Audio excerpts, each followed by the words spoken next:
유명 어디 백화점에서 그래서 명품관을 오픈할 때 2005년도에 개관 기념전으로 그때 선생님 작품을 처음 선보이게 됩니다. 그리고 이제 2021년도 예술의 전당에서 전시를 했고요. 이번 전시가 세 번째가 됩니다.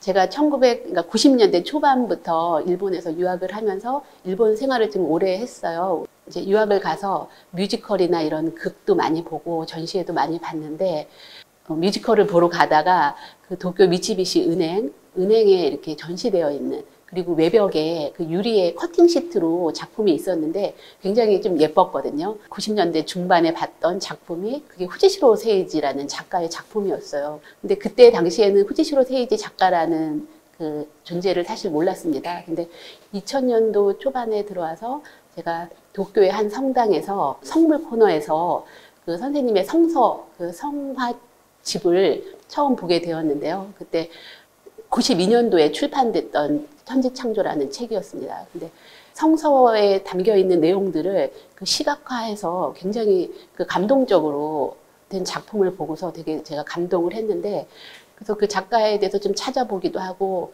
그러니까 우리한테는 굉장히 생소한 카게라는 장르인데 전하는 메시지도 굉장히 좀 따뜻하고 뭐 평화로운 작품이었기 때문에 그거를 꼭 한국에 있는 우리 한국인들에게도 같이 공유하고 이렇게 전하고 싶었습니다. 이제 전시를 너무 하고 싶어서 선생님께 메일을 보내서 한국에서 제가 느꼈던 감동을 나누고 싶다라고 메일을 보냈는데 선생님 쪽에서 연락이 왔어요. 그래서 한번 와달라. 그래서 선생님을 찾아뵀는데 국내 유명 어디 백화점에서 그래서 명품관을 오픈할 때 2005년도에 개관 기념전으로 그때 선생님 작품을 처음 선보이게 됩니다. 그리고 이제 2021년도 예술의 전당에서 전시를 했고요. 이번 전시가 세 번째가 됩니다.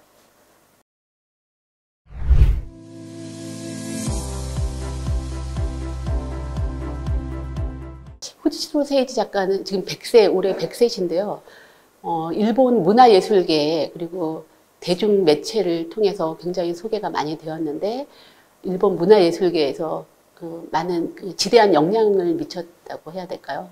1948년부터 매체 예술을 시작합니다. 그래서 카게 작업한 거를 뭐 신문이나 잡지에 실으면서 미디어 아트나 팝아트가 사실 1960년대부터 대두되면서 1970년대 굉장히 활발하게 활동이 있었는데 후지시로 세이지 작가는 결국 1949년부터 매체 예술로서 소개가 되고 50년대 일본에서 NHK가 그 시험 방송으로 선생님 작품을 소개를 했습니다. 그래서 후지시로 작가의 그 30대가 거의 매체 예술로서 활동을 많이 하게 되는데요. 결국 미디어 아트나 그런 팝아트의 그 시작이라고 할 수 있겠습니다.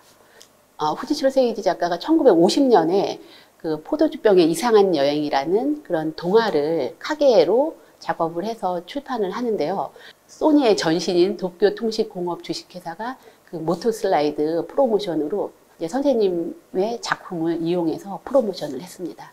그 정도로 사실 미디어 아트라는 게 매체와 영상기기의 발달로 발전을 해왔는데 그 안에는 이제 후지시로 세이지 작가도 굉장히 큰 역할을 했고요. 그리고 1947년부터 이제 후지시로 작가가 목마자라는 극단을 운영하게 됩니다. 그래서 가족극이나 인형극, 그림자극을 많이 연출을 해서 공연을 하는데요. 주로 이제 가족극이기 때문에 가족이 함께 볼 수 있는 그런 극이었기 때문에 굉장히 소재도 굉장히 따뜻한 내용을 많이 담았고 세계 근대 문학, 근현대 문학을 많이 소재로 다뤘습니다. 그래서 일본의 대표적인 국민 작가인 미야자와 겐지의 작품 은하철도의 밤이나 덴마크의 모리스 메테르링크의 파랑새 이런 작품들을 극으로 다 텍스트를 다 시각화했던 작가이기 때문에 애니메이션계에도 굉장히 선생님 영향이 미치지 않았을까라고 생각을 합니다. 그리고 NHK가 1961년에 모두의 노래라는 장수 프로그램이 있는데 거기에서도 이제 1961년에 카게의 작품으로 애니메이션을 처음으로 또 방송을 하게 됩니다.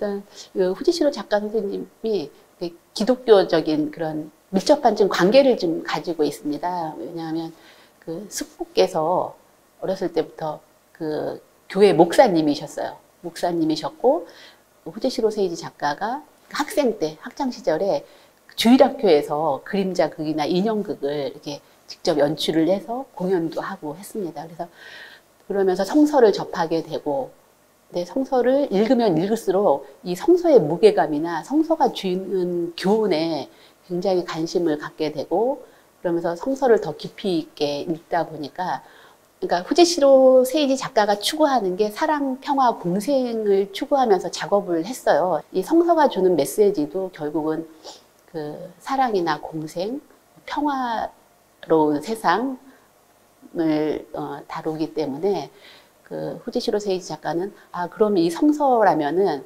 내가 만든 그 카게의 그림자 회화로 빛과 그림자로 너무 다루고 싶었던 거예요. 빛과 그림자이기 때문에 이건 또 나름 내 방식대로 표현할 수 있지 않을까 해서 성화 작업을 1980년부터 시작을 해서 한 100점 정도 작업을 하셨어요.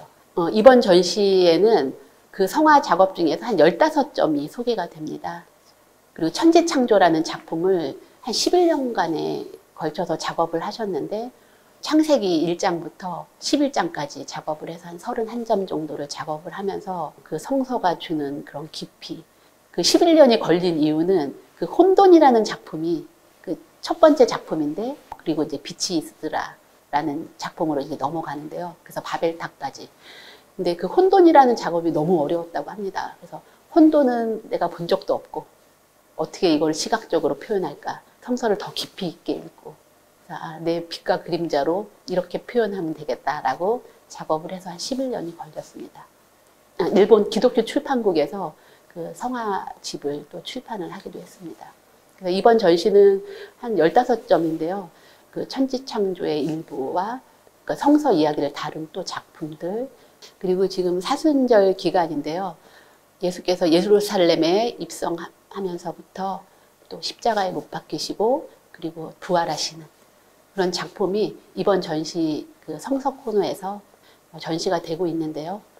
신앙인으로서 그 작품을 통해서 우리가 그 예수님의 지침이나 성서가 주는 메시지, 예수님의 희생, 그런 정신을 그 작품을 통해서 이렇게 보시면서 관람하시면 나를 한번 다시 되돌아보는 그런 성찰의 기회가 되지 않을까라고 생각합니다.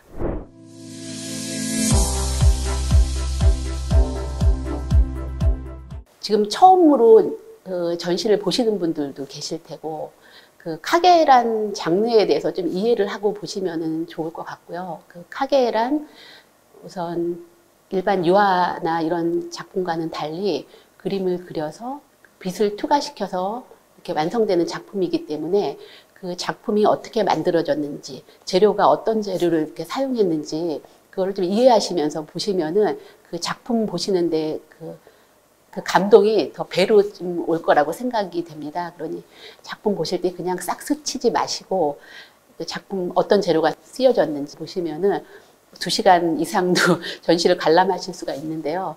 특히 이제 이번 전시는 지금 작가 선생님 100세신데 그 작가 선생님 그 업력 80년의 그 작품들을 이렇게 조금씩 맛볼 수가 있습니다.